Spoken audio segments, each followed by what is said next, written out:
Всем привет! С вами Егор, и вы у меня в студии. Сегодня мы проведем рум-тур. Для многих этот рум-тур ничем новым не откроется, потому что прошлогодний рум-тур включает абсолютно те же модели, мало что изменилось. Но для тех, кто недавно на моем канале, для них рум-тур будет, конечно же, интересным, возможно. Поэтому погнали!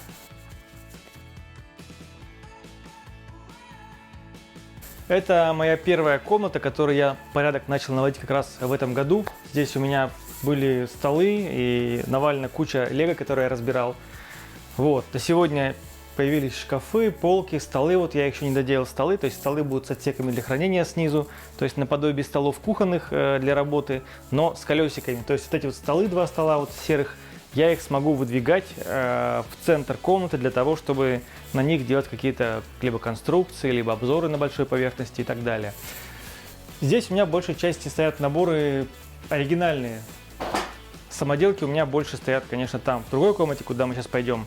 Поэтому сейчас здесь вы можете видеть за стеклом модели, в том числе вот здесь большинство моделей линейки 2021 года, это вот слева от меня. Вот, в этой же комнате у меня будет по большей части мастерская, в том плане, что детали, из которых я собирать буду модели не дома, а в студии, они у меня будут находиться именно в этой комнате, не в следующей. Подробнее мы еще остановимся на этих витринах, на моделях, которые вы здесь видите. А сейчас давайте пройдем дальше, я покажу еще вторую комнату, а потом мы уже будем детально рассматривать. Вот, кстати, новый шкаф. Попытался сделать из икеевского шкафа некое подобие хранилища для деталей. Ну и, собственно, это как типа мастерская. Вот, ну, подробнее позже остановимся, пойдемте дальше.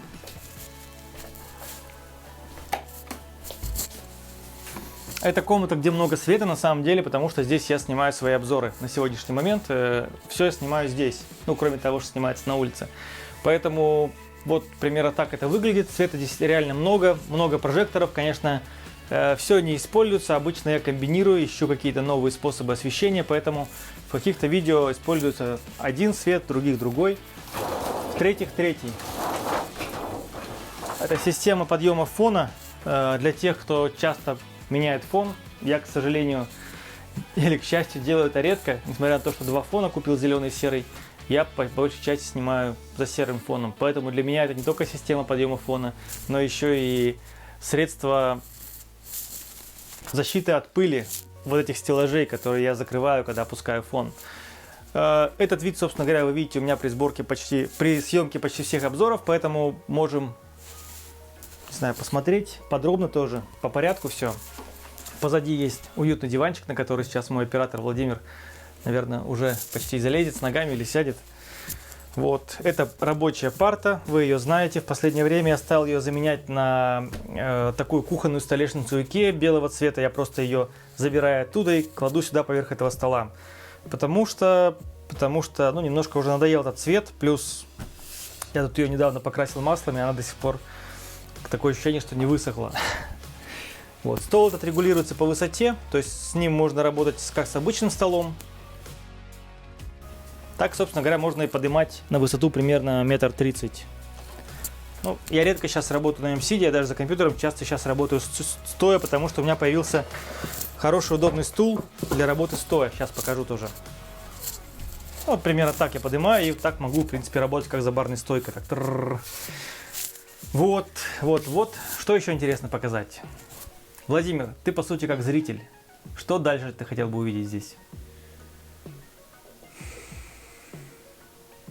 Давай, наверное, по полкам пройдемся. Давай, начнем, наверное, с наборов, да, Стан? То есть мы мельком посмотрели комнаты, их тут две.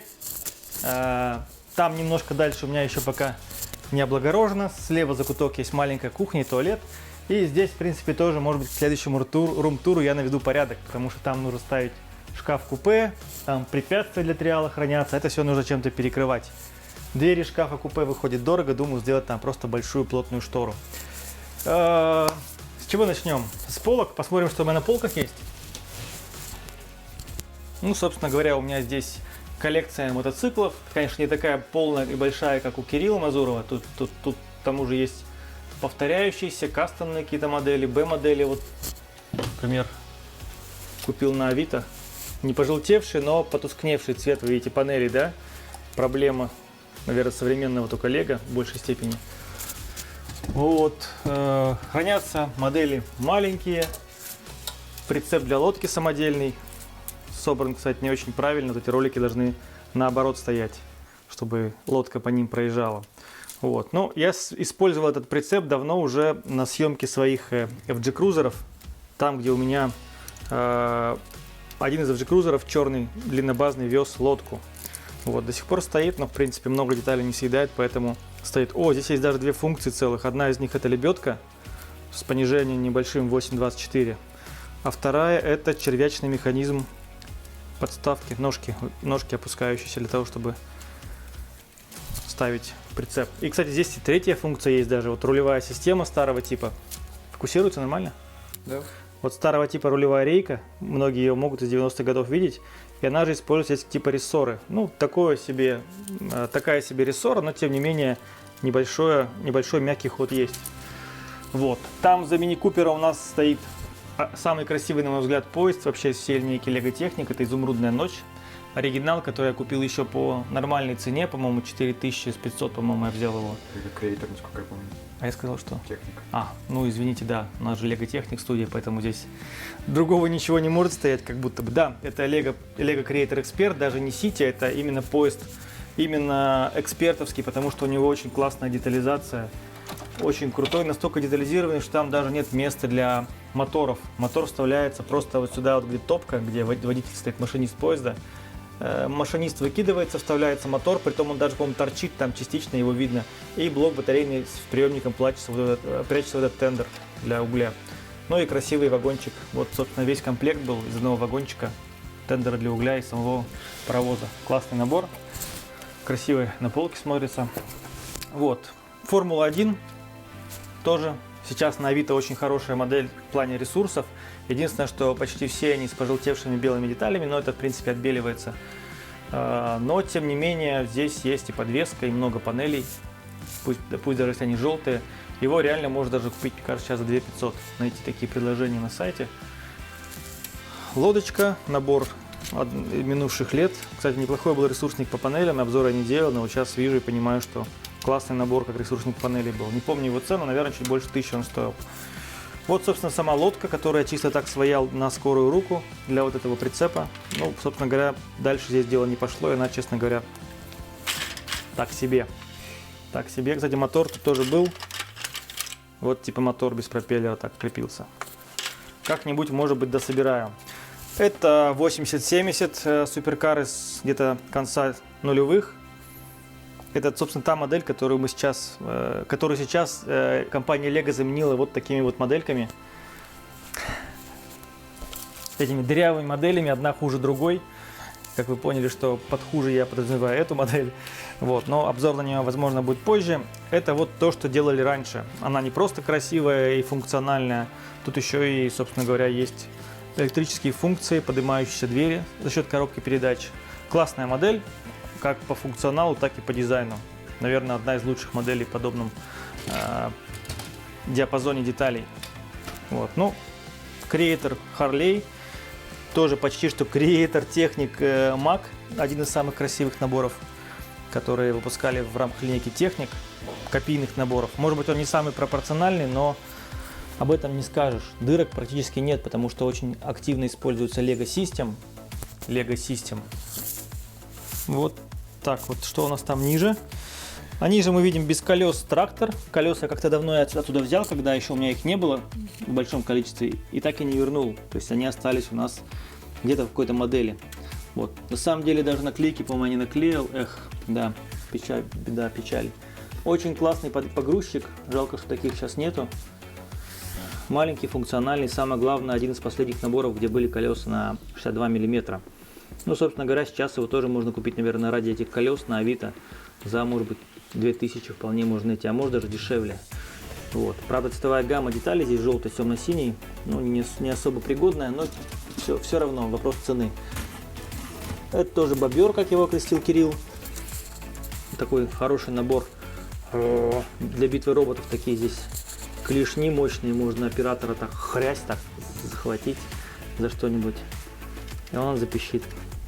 Или не запищит. Вот. Это какая-то самоделка.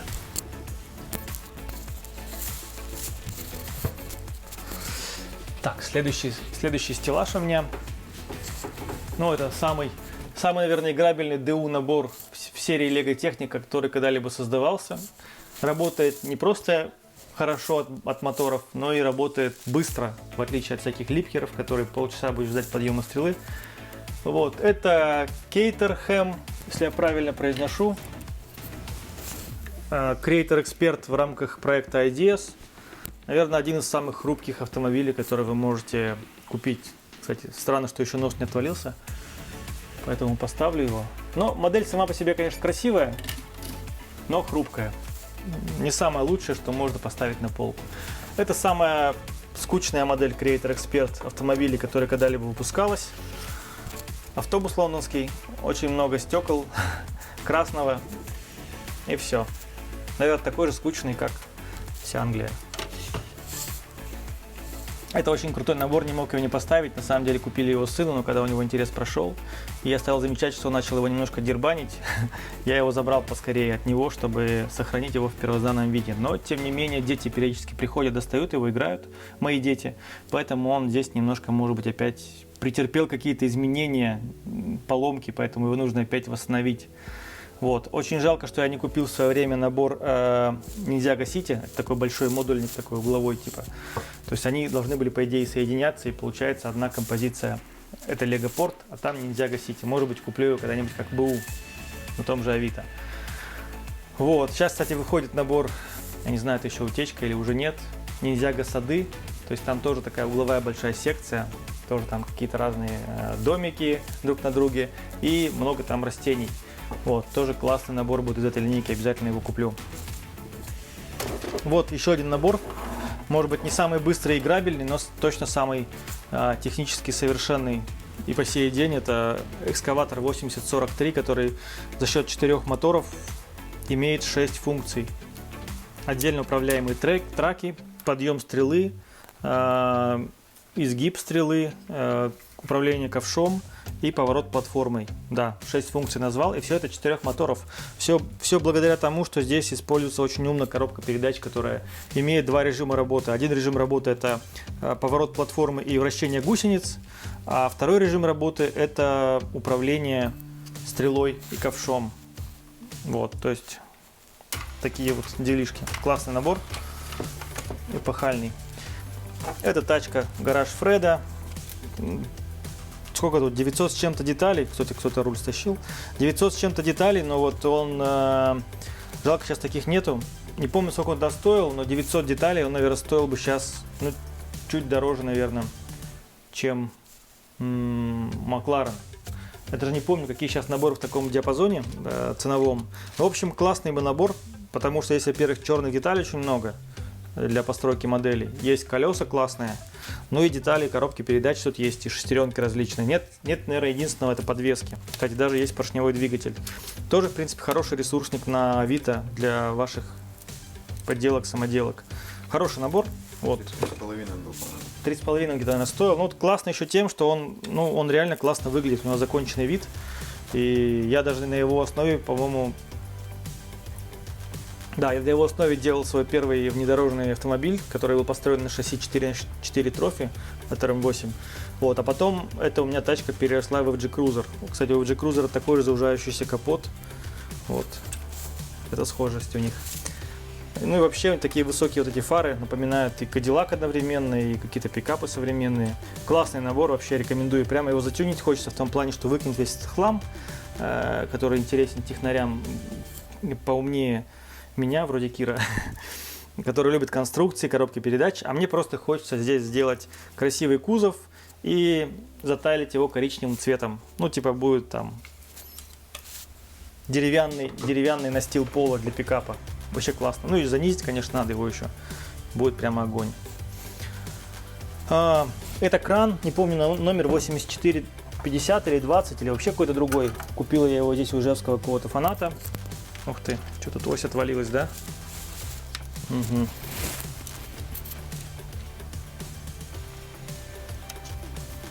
Привода нет. Не знаю, если бы я был ребенком или был на начальном этапе Lego хобби, наверное, я бы пищал от восторга, но вот сейчас я уже так привык к современному технику, что меня, наверное, даже 80-80 такой восторг не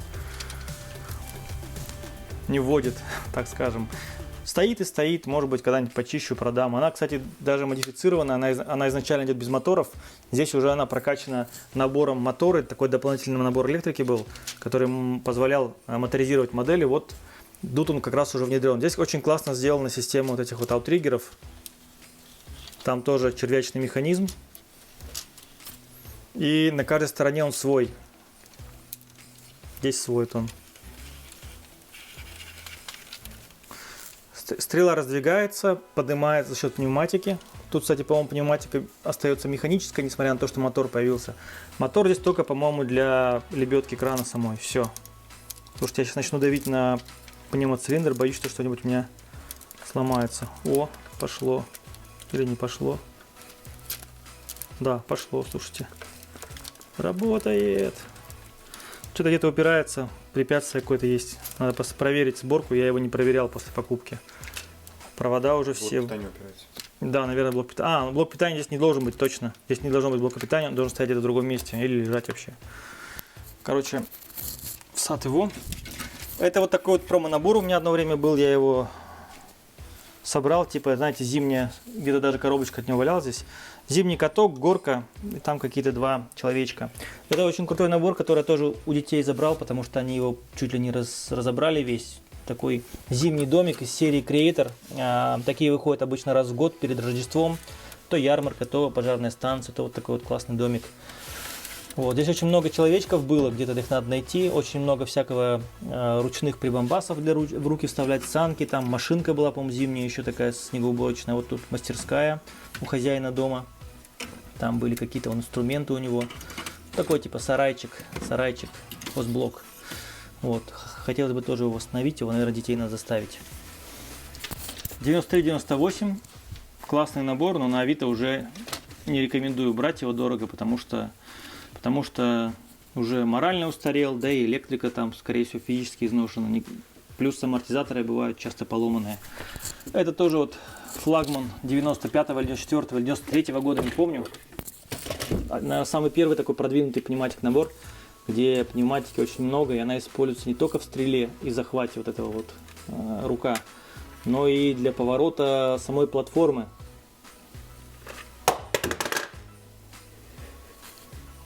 Ламинат не поломался. Там 2 поршня, которые толкают у нас в эту платформу влево или вправо. Вот. Обзор, как обычно, есть у ребят вроде Кирилла или у Кости Губер Работа. По-моему, он тоже обзор делал. То есть можете посмотреть, как эта штука работает. Классный набор для своего времени, но сейчас уже не настолько впечатляет он меня, как раньше. Это корабль тоже изъят у детей моих. Тоже он уже гораздо сильнее раздербанен. Шикарный корабль, я считаю, если кто любит корабли. Такой вот нестандартный кастомный корабль в коллекции там тех же жемчужин там и всяких прочих кораблей будет смотреться шикарно. Еще раз говорю, он немножко раздербанен, тоже под восстановление его нужно. Но у него, кстати, есть разные тоже отсеки. Покажем? Давай. У него очень классное внутреннее убранство организовано. Здесь, кстати, были такие навесы, типа под бамбуковые. Я их забрал для своего G-крузера. Вот там, по-моему, оружейная комната была у нас. Там даже есть макеты, вон, манекены, с которыми тренироваться, сражаться. Опа, опять сломалось. Как жалко, что его раздербанили, он такой красивый был. И всякие чайнички стояли на палубе, фонари, растения. Вот спальня капитана корабля, видимо. Там какие-то у него на тумбочках стоят всякие прибамбасы. Вот. И вторая съемная часть палубы. Ах, там тоже. Там унитаз, типа вон. Унитаз, бумага туалета, этот кубик вообще здесь не стоял. Чайник валяется. Ну, короче, как после погрома. Как после погрома. Хороший набор. Эх. Чувствую я, как и у всех остальных, дети это вряд ли восстановят, и восстанавливать его буду в итоге я. Эх. Ладно, дойдем дальше. Тут уже так детально мы, наверное, останавливаться не будем. Здесь относительно свежие наборы. кран, который сняли с продаж в этом году.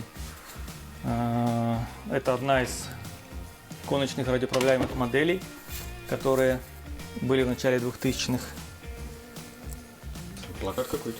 Там плакат, да, этот плакат мне прислал один из лего-энтузиастов из Китая. Он какой-то журнал выпускал про лего. Вот такой чисто для фанатов, видимо, не коммерческий. Там вот этот постер был. Я его убрал, пока он не потерялся нигде вместе с журналом. Пулбеки, которые у меня сейчас есть, собранные. Porsche, который, по-моему, без наклеек, да? Если без наклеек, значит его собирал вот этот человек, который сейчас снимает. Надеюсь, правильно собрал. У меня два таких Porsche. Один, наверное, стоит переделать в какой-нибудь там вариант Safari с колесами внедорожными. Пожарка, раллийка. Вот пример недорого и сердито, который все хейтили, я помню. А сейчас, если на нее посмотреть, при ее цене и количестве деталей, она гораздо более предпочтительна, чем Porsche или недавно вышедший Ferrari. Классный набор, но не оценили его большинство вовремя. Сейчас только, опять же, на Авито брать его. Хороший ресурсник деталей для постройки машин. На эту штуку обзор я делал. Это очень классный вертолет, очень функциональный набор для своей цены. Плюс он очень играбельный, можно с мини-фигурками играть в нем, потому что здесь можно посадить человечков, можно их положить на носилки, человечка, которого вы везете в госпиталь, например, да. Вот. Туда можно человечков посадить. То есть, в принципе, это хороший набор ребенку, там, который еще Lego System играет. Но вот ему шаг в техник. Тут есть лебедка такая вот, которая поднимает носилки с эвакуируемым раненым человеком. Ну и, собственно говоря, эта штука, где снизу вращается. Пропеллеры хвостовой и винт, как называется? Ты же у нас... Это самолеты. Винты, короче. Короче, все вращается вот этой одной шестеренкой. Очень шикарный техник. И, кстати, он еще и крутой ресурсник, потому что здесь много панелей. Хоть и мелких, но они тут есть. Белого, красного цветов. Хороший набор. Это кран. Тоже один из крутых самых наборов техник, которые из флагманов, которые были еще в эпоху Power Functions. Как видите, колеса отсюда ушли, а ушли они на мои самоделки типа FG Cruiser, поэтому он ждет, когда у меня появится опять избыток колес 62 размера, чтобы я их обратно поставил. Есть какие-то наборы, которые на распродажах купил еще сын, он так и не вскрыл, давно. Вот серия тачки, не знаю, почему не вскрыл. Вот еще наборчик тоже такой, даже не знаю, разыграть его среди подписчиков. Да, конечно, плохая шутка. У меня, кстати, почти все модельки из линейки тачек есть. Но опять же, их надо восстановить и забрать у сына, если это возможно. Вообще милые, классные тачки. В первую очередь тем, что там были крутые колесные диски. Особенно у гоночных машин там были вот такие микродиски там с серебристой или золотистой окраской, там в стиле там BBS там, и так далее. Очень крутые колеса были в то время. Даже сейчас их в Lego System не очень активно используют. То есть там были, по сути, уникальные детали. Это вот один из подарков Lego на Новый год, до того, как они начали выпускать, присылать другие наборы, типа вот олень там или мастерская игрушек, или там был X-Wing новогодний. Вот раньше они такие высылали наборы типа IDS. Конкретно этот набор никуда я еще не применил.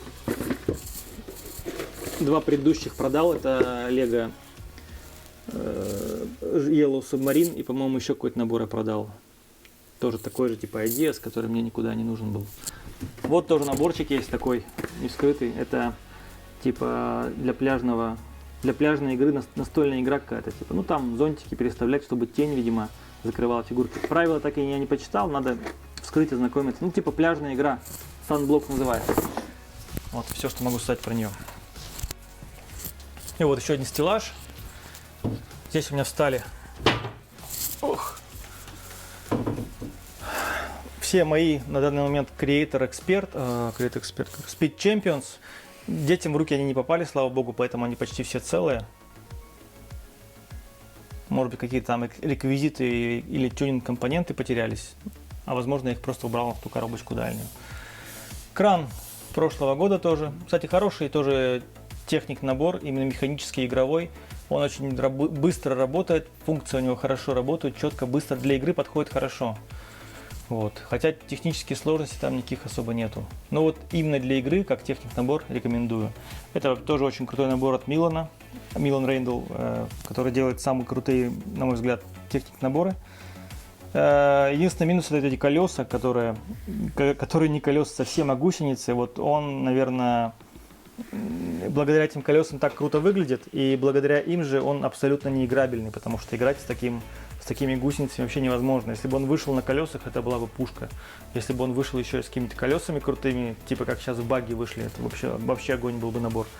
Unimog, по-моему, один из первых, или вообще первый лицензионный техник-набор Mercedes, который, в принципе, в одном ряду с Араксом стоит, наверное. Только Arax был еще чуть-чуть посложнее и покруче.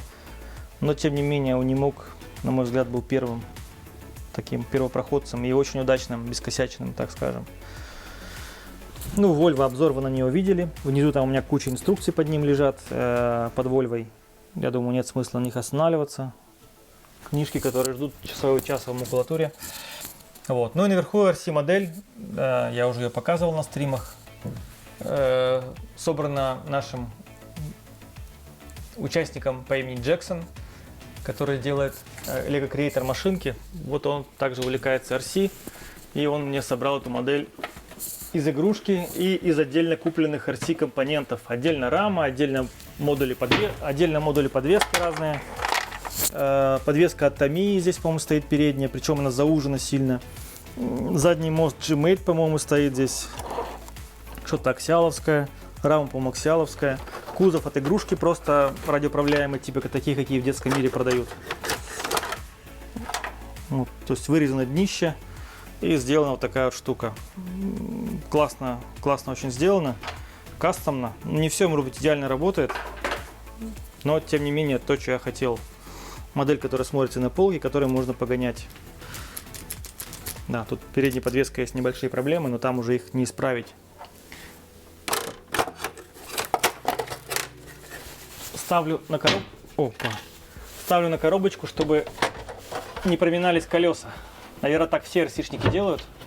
Так, со стеллажами закончили. Тут у меня поезда лежат, по-моему, 4 разных набора поездов, ну, современные уже относительно. Коробки, там тоже коробки какие-то пустые уже от наборов, какие-то лежат от старых наборов, на которые, может быть, когда-нибудь сделаю обзор, поэтому я их не выкидываю. Вот, здесь у меня тоже стеллаж такой же, как в студии Lego, где снимают обзоры дизайнерские, только цветом другой. Это новогодние наборы для сотрудников компании Lego, которые также присылают блогерам, обзорщикам. Не для обзора, а в качестве подарка. Поэтому для обзоров они делаются обычно чисто на свое усмотрение.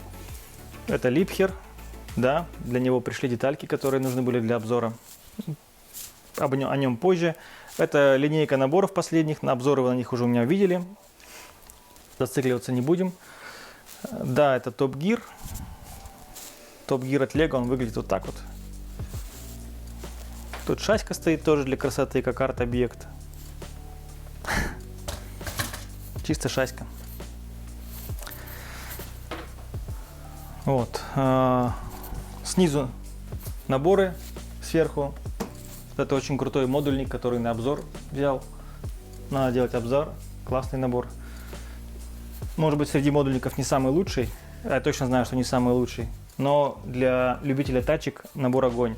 И это тоже мечта детства. Американские горки, которые я в детстве все время делал из железных дорог, которые у меня были. Не леговских даже.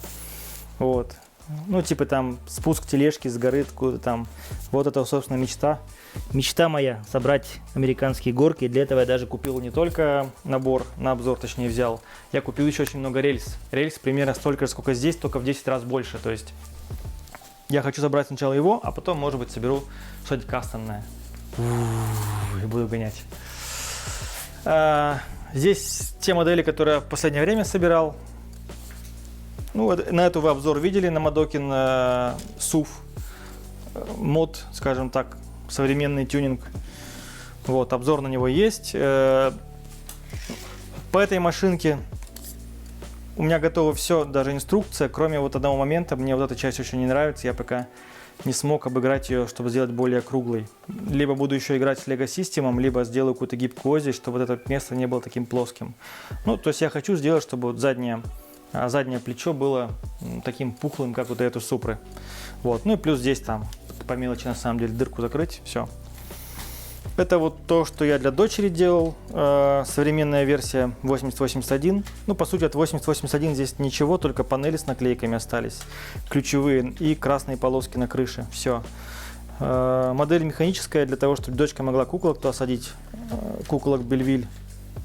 Вот даже зад немножко, кстати, переработал недавно. Багажник. Тут, правда, пока не доделал, не закрепил до конца багажные все эти штуки. Но вот примерно так он будет выглядеть уже, наверное. Еще думаю здесь расширить задние тоже крылья, чтобы было, ну, типа как у Prado или как у Bentley Bentayga. Сравнение, конечно, очень близкое. Но суть в том, что там очень широкие задние крылья. Я хочу здесь тоже их расширить. Тут, кроме того, что открываются двери и V6 под капотом. О, почему он не работает? V6. Отсоединила здесь шестеренка, все. На нейтрале, можно сказать, было все. Там ось вылезла из... Ну, короче, V6 работал до тех пор, пока дочка не поиграла. Вот. Здесь еще 7-местный салон, короче. Фишка набора в том, что сюда можно было садить очень много куколок. Здесь 2 места, здесь 3 места. И сзади еще там есть места, типа даже раскладные, дополнительные 2 места на галерке, чтобы там можно было садить еще 2 куколки. Вот. Ну и, собственно, багажник. То есть по размерам модель реально большая, больше, чем, наверное, Cadillac Escalade стандартный, но меньше, чем удлиненный Escalade. То есть тут даже с учетом 3-го ряда сидений есть вот такой вот огромный багажник. Не знаю, может быть чуть больше, чем BMW X7, наверное, типа такого класса машина. Вот, этот набросок машины, схожий с Land Rover Sport. Вот, как бы, ну, почему не Sport? Как минимум, потому что здесь сзади мост, а не независимая подвеска. Может быть, имеет смысл построить ее полностью на независимой подвеске, но это уже другая история. Это на самом деле то, во что я сначала переделывал 8081. Тут даже шасси очень схожее. Ну, шаров не было, конечно. Вот.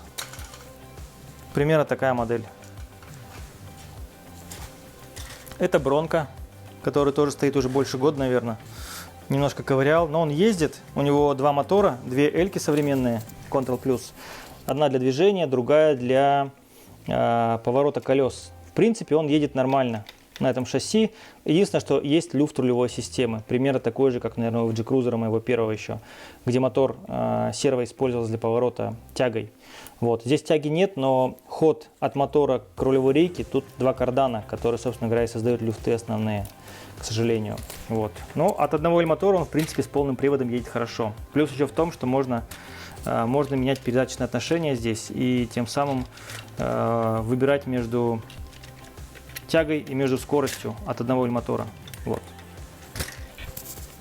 Porsche тоже давно лежит, пока не было времени им заниматься. Ну, изначально он планируется как механический. Знаете, даже угол поворота неплохой у него. Лучше, чем у Lego. Вот. Надо тоже доделать его. Многие уже делали подобные Porsche, поэтому они у многих схожи. Это Toyota, на которой я ездил летом, с декером гонялся. Не знаю, буду я ли улучшать ее. Ну, наверное, сделать другой обвес. Может быть, для очередной гонки с декером в этом году что-нибудь новенькое здесь появится. Ну, как минимум, переделаю переднюю подвеску, чтобы она рулилась лучше и центровались колеса лучше. Это то, чего я, собственно говоря, проиграл декеру в большей степени. От того, что не мог прямо ездить нормально. Там, собственно говоря, 2 баги мотора. Сервомотор на поворот. Рулевая система, передняя подвеска от RC моделей. От RC модели 2000-х лет. Сейчас здесь стоит, кстати, у меня Vixie. Vixie — это аналог RC Брика, сделанный нашим тоже энтузиастом Димой Ляником. Вот, у него это получилось более компактно, но пока не сравнивал, насколько мощна эта штука. В том плане, что не уверен, что она такую же мощность выдерживает, как RC Brick, который изначально затачивался не для пультов, а для большой мощности и пультов. Вот так вот. Но вот с этой штукой она ездила. ездила. Хотя в игре с декером, в гонке с декером я использовал именно RC Brick, а не Vixie. С Vixie я потом уже катал ее. Вот. Такая модель. Инструкции под нее вряд ли будет. Не знаю, она очень простая, на мой взгляд. Вот. Ну, примерно такая же простая, как Ferrari. Только менее дырявая. Только менее дырявая. Это, парни, самый трэш. Текущей линейки этого года это самый трэш.